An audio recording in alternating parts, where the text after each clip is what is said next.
तो बच्चों आज हम स्टार्ट करने वाले हैं एक नया टॉपिक जिसका नाम है एक्यूरेसी, प्रिसीजन और अनसर्टेनिटी। तो सबसे पहले बच्चों देखते हैं एक्यूरेसी क्या होती है। तो मान लीजिए आप लैब के अंदर एक एक्सपेरिमेंट कर रहे हैं जिसमें आपको एक्सेलरेशन ड्यू टू ग्रेविटी की वैल्यू निकालनी है। तो हमको पता है एक्सेलरेशन ड्यू टू ग्रेविटी की वैल्यू क्या होती है, 9.81 मीटर पर सेकंड स्क्वायर होती है ना। और हम लैब के अंदर हम एक्सपेरिमेंट कर रहे हैं और हमने एक्सपेरिमेंट करते करते जब वैल्यू निकाली एक्सेलरेशन ड्यू टू ग्रेविटी के 9.81 मीटर पर सेकंड स्क्वायर, तो हम क्या कहेंगे हमारी जो रीडिंग आई है वो कैसी है, एक्यूरेट है। वो कैसे है, एक्यूरेट है। मतलब हमें क्या मिल गई, एक्यूरेसी मिल गई है। अगर प्रिसीजन की बात करें तो प्रिसीजन का हम दो या दो से ज्यादा सेट में निकालते हैं। अगर मान लीजिए हमारी वैल्यू आई 9.6, 9.61, 9.6, ये अगर हमारी वैल्यू आ रही है तो हम क्या कहेंगे इसको, ये वैल्यू कैसे है हमारी, ये वैल्यू है प्रिसाइज। भले ही ये एक्यूरेट ना हो लेकिन ये वैल्यू कैसी है, प्रिसाइज है, क्योंकि हमने 3 रीडिंग निकाली थी और तीनों रीडिंग जो है हमारे अप्रोक्सीमेट इक्वल आई है। इसका अगर मीन निकालेंगे तो क्या आएगा, 9.65 के करीब आ जाएगा, है ना। तो हमारी रीडिंग कैसी है, प्रिसाइज है। अब जब हम कुछ रीडिंग निकालते हैं हो सकता है कुछ रीडिंग एक्यूरेट और प्रिसाइज आए। जैसे यहां पर हमने 3 वैल्यू निकाली, तो पहली वैल्यू हमारी 9.80 आई, दूसरी वैल्यू 9.81 आई, तीसरी वैल्यू आई है 9.82 आई। अगर हम इसका मीन निकालेंगे तो वो क्या आएगा, 9.81 इसका मीन आ जाएगा। और ये अप्रोक्सीमेट सेम है, इसलिए हम क्या कहेंगे ये कैसी है, प्रिसाइज भी है। ये कैसी है, प्रिसाइज भी है और ये एक्यूरेट भी है। हो सकता है कि अगर कोई वैल्यू हम निकालें तो ना तो वो एक्यूरेट है ना प्रिसाइज है। एग्जांपल जैसे हमें निकालना था 9.81, हमारी है 9.2, 9.6, 10.5, इस तरह की अगर हमारी वैल्यू आती तो हम क्या कहेंगे, अगर इसका मीन भी निकालेंगे तो मीन 9.81 के करीब नहीं आएगा। तो हमारी वैल्यू कैसी है, एक्यूरेट भी नहीं है और प्रिसाइज भी नहीं है ना। तो ये समझ में आ गया। जब कुछ डेविएशन होता है हमें कुछ वैल्यूज निकालनी पड़ती है लेकिन वो अगर एक्यूरेट नहीं आती है तो हम क्या कहेंगे, उसके अंदर क्या आ गई है, उसके अंदर अनसर्टेनिटी आ गई है। अब ये अनसर्टेनिटी बच्चों बहुत तरीके से आ सकते हैं। हो सकता है आपने जो स्केल यूज की हो वो फॉल्टी हो। जैसे कभी कभी आप क्या करते हो, कपड़े की स्केल लेते हो, वो कपड़े की स्केल क्या होती है, गर्मी के अंदर कारण वो स्ट्रेच होती है या बहुत बार बार यूज करने के कारण वो स्ट्रेच हो जाती है, तो वो आपको एक्यूरेट रीडिंग नहीं दे पाती है। या फिर कुछ आपकी टेक्निक गलत हो, जिस तरह से आपको लेना चाहिए था मेजरमेंट उस तरह से नहीं लिया, या कुछ और रीजन हो सकते हैं जिसके कारण आपके मेजरमेंट में एरर आ रही है, उसी को हम क्या कहते हैं, अनसर्टेनिटी कहते हैं। अब बच्चों जब एरर की हम बात करें तो एरर दो तरह की होती है। पहली होती है बच्चों सिस्टमैटिक एरर। पहली कौन सी होती है, सिस्टमैटिक एरर, और दूसरी होती है रैंडम एरर। पहली कौन सी होती है, सिस्टमैटिक एरर,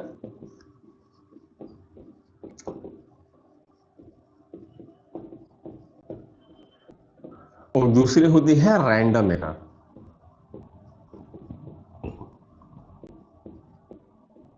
अब ये जो सिस्टमैटिक एरर होती है ये आती है आपकी गलत टेक्निक की वजह से, ह्यूमन एरर की वजह से, या एपरेटस एरर की वजह से, या आपने कुछ फॉल्टी टेक्निक यूज की है, या इनपरफेक्ट रीडिंग की टेक्निक यूज की है, जिसके कारण जो एरर आती है उससे हम कहते हैं सिस्टमैटिक एरर। और इस एरर को बच्चों हम मिनिमाइज कर सकते हैं। तो सबसे पहले देखते हैं सिस्टमैटिक एरर को।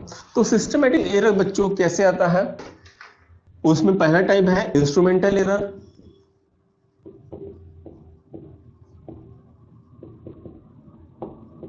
अब इंस्ट्रूमेंटल एरर क्या होता है, तो इंस्ट्रूमेंटल एरर वो एरर होती है जो आपने इंस्ट्रूमेंट यूज किया था एक्सपेरिमेंट के लिए, वो आपने सही से कैलिब्रेट नहीं किया है, यानी सही से उसको रखा नहीं है। जैसे आपको कुछ चीज का वजन मापना था, है ना। केमिस्ट्री की जब आप प्रैक्टिकल करो तो बहुत सी चीजों के आपको वजन मापने पड़ते हैं, लेकिन आपने जो वेइंग मशीन है उसको अगर जीरो उसका सही तरीके से सेट नहीं किया है तो आपका पूरा जो एक्सपेरिमेंट है वो खराब हो जाएगा। क्योंकि आपको सही तरीके से रीडिंग नहीं मिलेगी। तो ऐसी जो एरर आती है कि गलत इंस्ट्रूमेंट को कैलिब्रेट करने की वजह से या फॉल्टी इंस्ट्रूमेंट यूज करने की वजह से जो एरर आती है उसे कहते हैं हम इंस्ट्रूमेंटल एरर। दूसरी आती है error due to imperfect technique.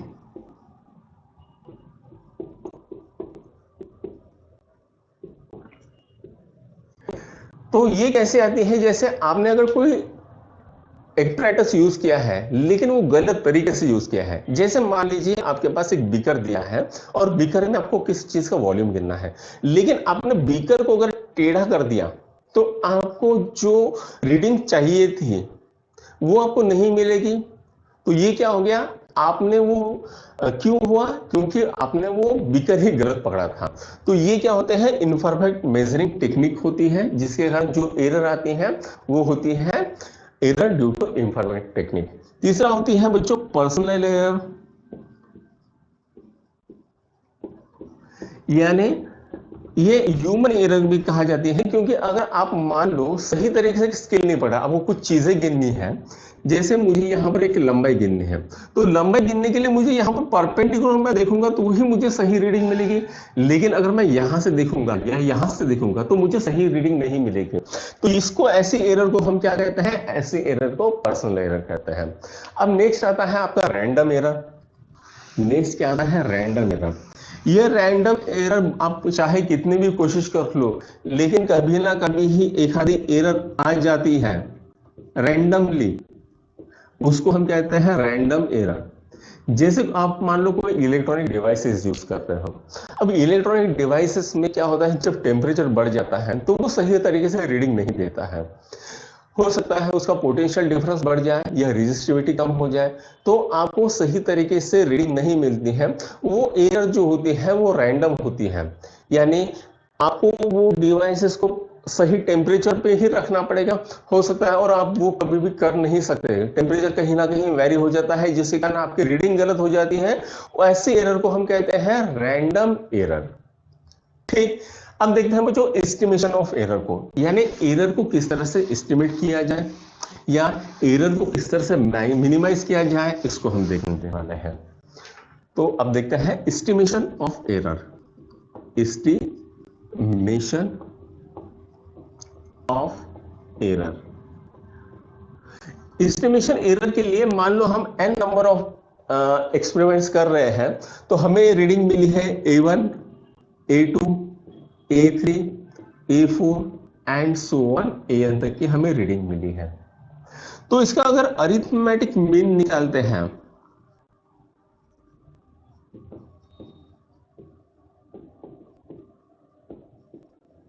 तो इसका अरिथमेटिक मीन क्या आ जाएगा, a mean is equal to A1 plus A2 plus A3 plus AN upon N, ये हमें अरिथमेटिक मीन मिल जाएगा। तो इसको और एक तरीके से लिख सकते हैं 1 upon n summation I is equal to 1 to n e to n। ये हमें क्या मिल जाएगा, इसका फॉर्मूला मिल जाएगा अरिथमेटिक मीन का। अब देखते हैं बच्चों एब्सोल्यूट एरर क्या होती है। अब देखते हैं एब्सोल्यूट एरर।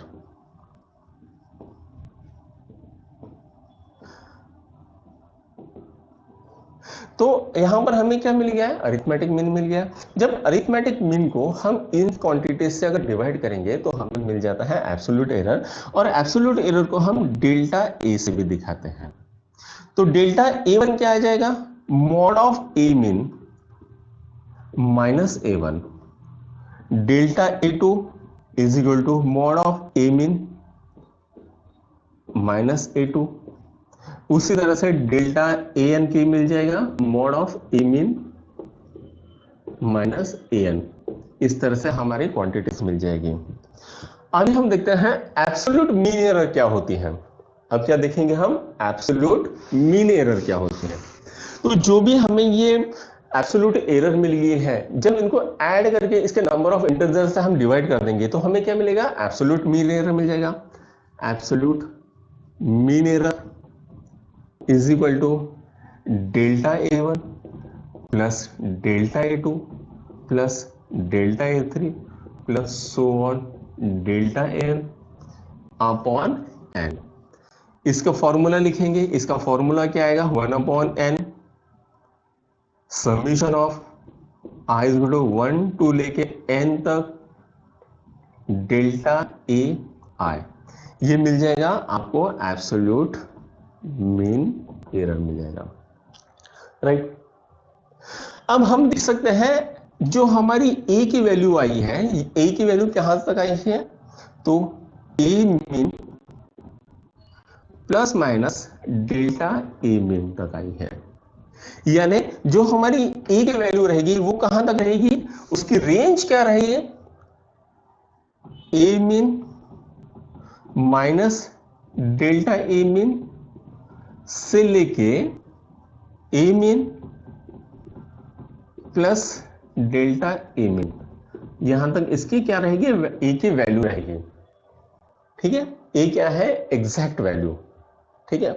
अब देखते हैं रिलेटिव एरर क्या होती है। आप क्या देखेंगे, रिलेटिव एरर को, रिलेटिव एरर, रिलेटिव एरर क्या होती है, delta A mean divided by A mean, ये हमें क्या मिलेगी, रिलेटिव एरर मिलेगी। और परसेंटेज इन रिलेटिव एरर क्या होगा, delta A mean upon A mean into 100, ये हमें क्या मिलेगा, परसेंटेज इन रिलेटिव एरर मिल जाएगा। इतना समझ में आ गया आपको, इसको नोट करिए। अब देखते हैं कॉम्बिनेशन ऑफ एरर को। अब क्या देखेंगे, कॉम्बिनेशन ऑफ एरर को, नेक्स्ट टॉपिक है हमारा कॉम्बिनेशन ऑफ एरर। ओके, अब देखते हैं कॉम्बिनेशन ऑफ एरर को। जब बच्चों हमें कोई क्वांटिटी गिननी होती है तो जनरली वहां पर 2 या 2 से ज्यादा फिजिकल क्वांटिटीज आती है, तो उनके बीच के जो एरर होते हैं वो किस तरह से देखें वो हम सीखेंगे अभी। जैसे मान लीजिए हमारे पास फॉर्मूला है V is equal to I R, तो अगर हमें करंट निकालना है I is equal to V upon R, तो यहाँ पर ये जो पोटेंशियल डिफरेंस है यहाँ पर भी कुछ एक एरर आ सकते हैं, और ये जो रेजिस्टेंस है इसके बीच में भी कुछ एरर आ सकते हैं। तो इनको कैसे निकाले वो हम देखेंगे। तो सबसे पहली टेक्निक है sum and difference in error, sum and difference in error. तो मान लीजिए हमारे पास 2 फिजिकल क्वांटिटी है, A and B, 2 physical quantity है, इसके बीच में एरर आ रही है A plus minus delta A और B plus minus delta B. अब ये डेल्टा ए और डेल्टा बी क्या है, मीन एब्सोल्यूट एरर होती है ना। तो अगर हमारे पास फॉर्मूला दिया है z is equal to A plus B, तो ये क्या आ जाएगा, z is equal to plus minus delta z। Delta z क्या है, दोनों के कॉम्बिनेशन के बाद जो भी एरर आ रही है वो होती है, ठीक है। Is equal to A plus minus delta A plus B plus minus delta B, ये आ जाएगी, है ना। तो इसको अगर हम सिंप्लीफाई करते हैं तो हमें क्या मिलेगा, z plus minus delta z is equal to A plus B plus minus delta A plus minus delta B मिल जाएगा। अब ए और बी की जगह पे अगर हम z पुट करें तो हमें क्या मिलेगा, plus minus delta z is equal to plus minus delta A plus minus delta B मिल जाएगा, ठीक। इसी तरह से अगर हम z is equal to A minus B put करते हैं तो z plus minus delta z is equal to A plus minus delta A minus B plus minus delta B आ जाएगा, ठीक है। z is equal to plus minus delta z, इसको अगर rearrange करें ए और बी को, a minus B plus minus delta A plus minus delta P आ जाएगा। ए और बी की जगह पे अगर हम जेड पुट करते हैं तो हमें क्या मिल जाएगा, plus minus delta Z is equal to plus minus delta A plus minus delta B. अब यहां पर देखो बच्चों, डेल्टा जेड की 4 वैल्यूज आ रही है। वो 4 वैल्यूज कौन कौन सी है, यहां पर 2 वैल्यूज आ रही है, यहां पर 2 वैल्यूज आ रही है। इसको अगर कंबाइन करें तो delta A plus delta B एक वैल्यू हो गई, delta A minus delta B दूसरी वैल्यू हो गई, minus delta A plus delta B तीसरी वैल्यू हो गई, minus delta A minus delta B चौथी वैल्यू हो गई। अब यहां पर देखोगे तो सबसे बड़ी एरर कौन सी है, जब दो एरर को ऐड करेंगे तो सबसे बड़ी एरर आएगी। तो z is equal to delta z is equal to delta A plus delta B सबसे बड़ी एरर उभर के हमारे सामने आती है। ठीक, इसको नोट करिए। अब देखते हैं error in product and division को। अब क्या देखते हैं, error in product and division को।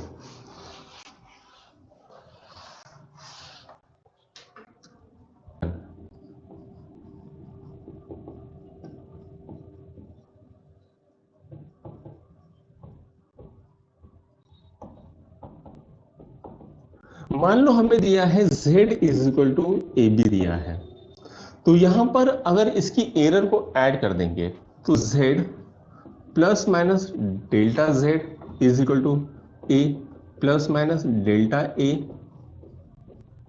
B plus minus delta B आ जाएगा, है ना। डेल्टा क्या है, मीन एब्सोल्यूट एरर है, राइट। इसको अगर सिंप्लीफाई करेंगे, यहां पर करते हैं z plus minus delta z is equal to A B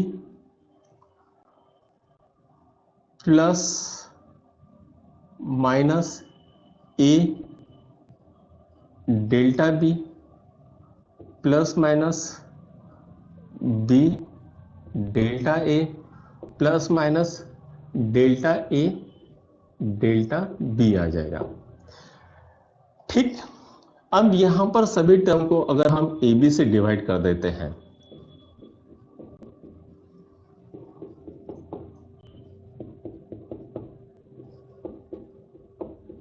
तो हमें क्या मिलेगा, यहां पर मिल जाएगा 1, यहां पर z upon A B plus minus delta z upon A B is equal to 1 plus A से ए मर गया, यहां पर plus minus delta B upon B plus minus B से बी मर गया, डेल्टा ए अपॉन ए।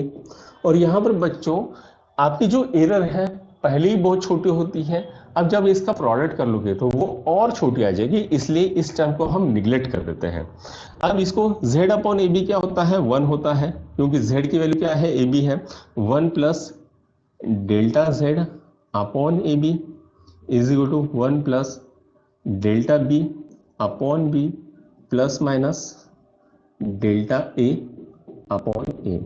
तो इस 1 से 1 मर गया, तो हमारे पास क्या आ गया यहां पर, plus minus delta Z upon A B की जगह क्या लिख देंगे, जेड लिख देंगे, is equal to plus minus delta B upon B plus minus delta A upon A. अब यहां पर भी जैसे पिछली बार निकाली थी वैसे ही यहां पर भी 4 वैल्यूज निकलेगी, तो वो हमारी सबसे बड़ी एरर क्या रहेगी, delta Z upon Z is equal to delta A upon A plus delta B upon B. ये हमारी सबसे बड़ी एरर उभर के सामने आएगी। ठीक इसी तरह से हम डिवीजन को भी कर सकते हैं।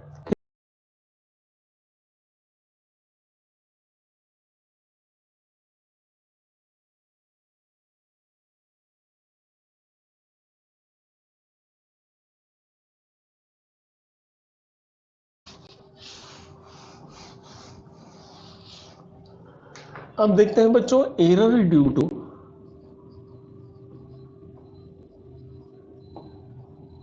Power index of measured quantity. इसमें हमें क्या दिया है, समझिए मान लीजिए z is equal to A cube आ रहा है, तो इसको कैसे लिखेंगे, a लिख देंगे।